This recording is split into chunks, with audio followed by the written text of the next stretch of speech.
صل على محمد وآل محمد۔ بسم اللہ الرحمن الرحیم۔ یہ واقعہ ہے امام حسن علیہ السلام کی شہادت کے بعد امام حسین علیہ السلام کا دور امامت۔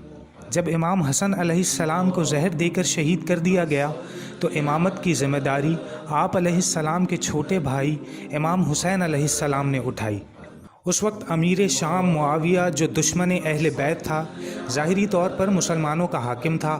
معاویہ کہ جس نے امام حسن علیہ السلام کو زہر دلوایا تھا، اس نے انسانی حقوق کی پامالی کا سلسلہ جاری رکھا، اور معاویہ نے لوگوں کو خوفزدہ کرنے کے لیے کچھ لوگوں کو کرائے پر خرید رکھا تھا جو مختلف مواقعوں پر لوگوں کو خوفزدہ کیا کرتے تھے۔ امام حسین علیہ السلام معاویہ کی طاقت سے بالکل بھی خوفزدہ نہیں ہوئے، اور انہوں نے اپنے خطوط میں کھلے الفاظ میں معاویہ کے اقدامات کی مذمت کی اور اس پر کھل کر تنقید کی اور اسے خدا کے عذاب سے ڈرایا۔ معاویہ نے امام حسن علیہ السلام کے ساتھ جو معاہدہ کیا تھا اس کی خلاف ورزی کرتے ہوئے اپنے بدکار بیٹے یزید کو خلیفہ اور اپنا جانشین نامزد کر دیا۔ یزید جو کہ دین خدا کا مذاق اڑایا کرتا تھا، وہ شراب پیتا تھا اور بندروں سے کھیلتا تھا، وہ ہر قسم کا گناہ کرتا تھا اور دین اسلام کا بالکل بھی احترام نہیں کرتا تھا۔ جلد ہی مدینے میں یزید کے گورنر ولید کو معاویہ کی موت کی اطلاع مل گئی۔ ساتھ ہی یزید نے ولید کو یہ حکم بھی جاری کیا کہ امام حسین علیہ السلام سے یزید کی بیعت حاصل کرے۔ حکم نامے میں کہا گیا تھا کہ اگر امام بیعت کا انکار کریں تو ان کا سر اقدس قلم کر کے دمشق میں یزید کو پہنچا دیا جائے۔ جب ولید کو یزید کا خط موصول ہوا تو اس نے اپنے ایک غلام کو امام علیہ السلام کی خدمت میں بھیج کر ان سے ملاقات کی درخواست کی۔ اگلے دن امام حسین علیہ السلام اپنے چند ساتھیوں کے ہمراہ گورنر کے گھر پہنچے اور ولید سے ملاقات کی۔ اس موقع پر مروان بھی ولید کے ساتھ تھا، جو کہ دشمن اسلام تھا اور جس کو آن حضرت صلی اللہ علیہ وآلہ وسلم نے مدینے سے نکال دیا تھا۔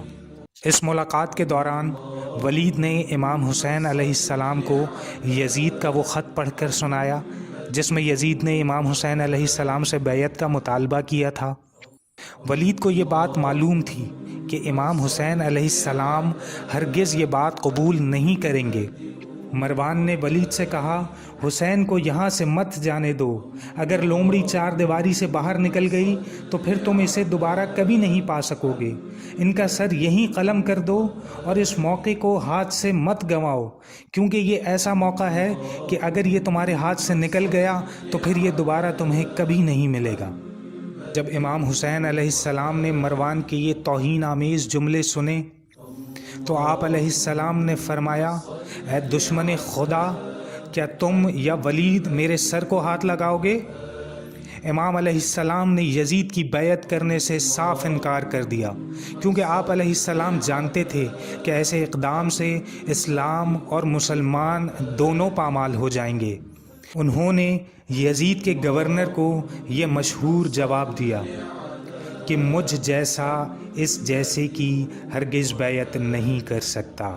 چنانچہ اس واقعے کے بعد امام عالی مقام کی زندگی خطرے میں پڑ گئی اور انتہائی دکھ اور کرب کے عالم میں آپ علیہ السلام نے اپنے نانا کے وطن مدینہ چھوڑنے کا فیصلہ کر لیا۔